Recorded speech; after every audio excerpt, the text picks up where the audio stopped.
Shalom Chavrim, I'm Stephen Ben-Nun. You're watching Israeli News Live. The latest the missile test that North Korea has conducted, according to some experts, actually reached the waters of Japan and their economic zone there. There has been some debate as to whether or not the missiles that were being tested by North Korea actually did travel that distance. Some are saying 450 kilometers, others are saying 400 kilometers, which still would fall shy of Japan's territorial or economic waters, as you might call it there. But nonetheless, according to RT, U.S. and Japan to take specific action after North Korea missile hit Japanese economic zone.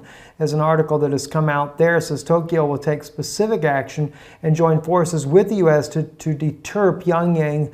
Japanese Prime Minister Shinzo Abe said after North Korean missile flew about 450 kilometers before landing inside Japan's economic zone. As we agreed at the recent G7, the issue of North Korea is a top priority for the international community, Prime Minister Abe told reporters in a televised comment as cited by Reuters. Working with the United States, we will take specific action to deter North Korea, Abe said, adding that Japan will also maintain close contact with neighboring South Korea and other countries.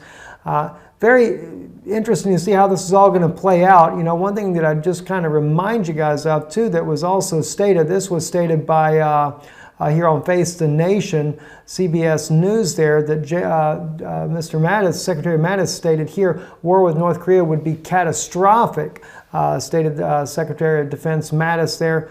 And he states here, a conflict with North Korea, John, would be probably the worst kind of fighting in the most people's lifetimes, Mattis told CBS News Face the Nation.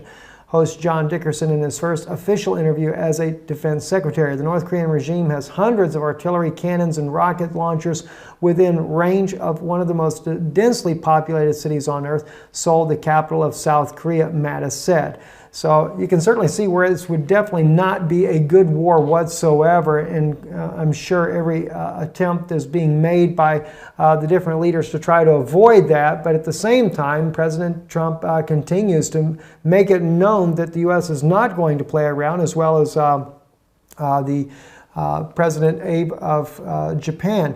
And then we're also dealing with the fact that North Korea's Kim Jong-un, he's not even remotely backing off on doing his test or the possibility of even a sixth nuclear test that could be staged in the very near future. And at this rate here, he's averaging a test flight on his rockets about one every 9 days.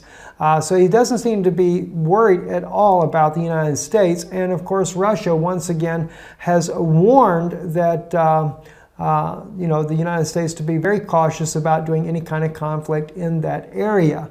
Not to mention President Putin has met today, just a couple of hours ago, with the newly elected President Macron, which was kind of interesting, seeing that Macron was not very positive about Putin before the election, talking about Russia meddling in the elections. I guess once he saw that he got his landslide victory there over Marine Le Pen, then he felt like, well, I guess after all, he didn't meddle in the election, and now they can become more of a economic partner of sorts. After all, it was France that had built the two aircraft carriers for Russia that ended up going to Egypt, after all, with the pressure of the United States under that of President Barack Obama, and the pressure that was placed on France then not to deliver these ships to Russia.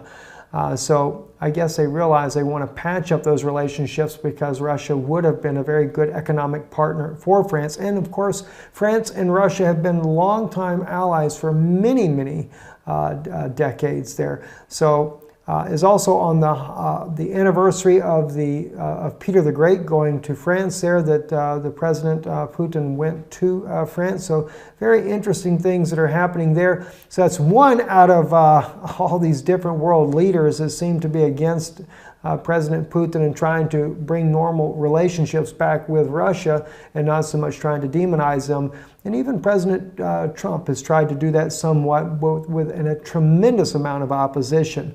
No doubt Macron will also be smacked back in line, you might say, by some of those in the background that do not appreciate his stance with Russia. Also, another thing here already happened is putting out an interesting video here. I'll kind of show you this video here. Let's just make sure we don't have all this loud volume on here. But this here is Spanish forces there that are on the streets in a little city there, right there on the border of Morocco. We're looking at tanks that are rolling by. And Lorenzo also shows a map on here where that's at. It's a little city located there just on the edge of Morocco, but it's its own independent location there called Melillas. The street's an autonomous city near the border with Morocco, and the tanks are deployed on the streets of that city there. Not sure exactly why, maybe because of the situation going on in Libya and concerns of things could get out of hand, or that of refugees that could spill in. One other note I wanted to share with you, this was brought out with United with Israel. I thought is certainly noteworthy. Palestinian Authority has paid over $1 billion to terrorists in 4 years. I mean, this is just absolutely appalling. How much more money do you think the United States would like to spend? And unfortunately, President Trump did authorize even a greater amount of money for the PLO this year after President Barack Obama awarded them so much money. President Trump awarded even more money.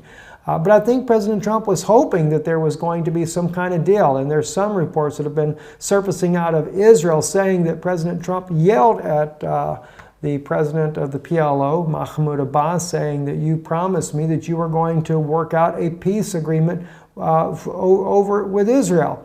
But seemingly backpedaling already. But anyway, the PA uses 7% of its budget and an equivalent to 20% of its annual foreign aid to encourage terrorism. Palestinian Authority PA issued payments to terrorists and their families totaling more than $1 billion over a 4-year period, according to the recent study by the Jerusalem Center for Public Affairs.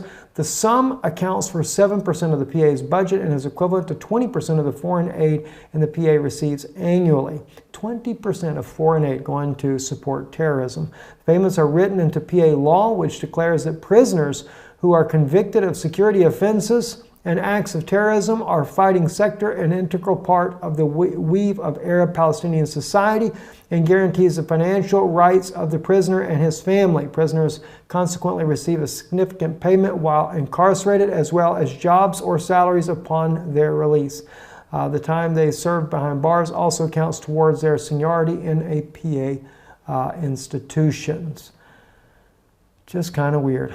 No wonder why people are willing to do such acts of violence against innocent civilians in the region there, because of the fact that it's so lucrative. Interesting.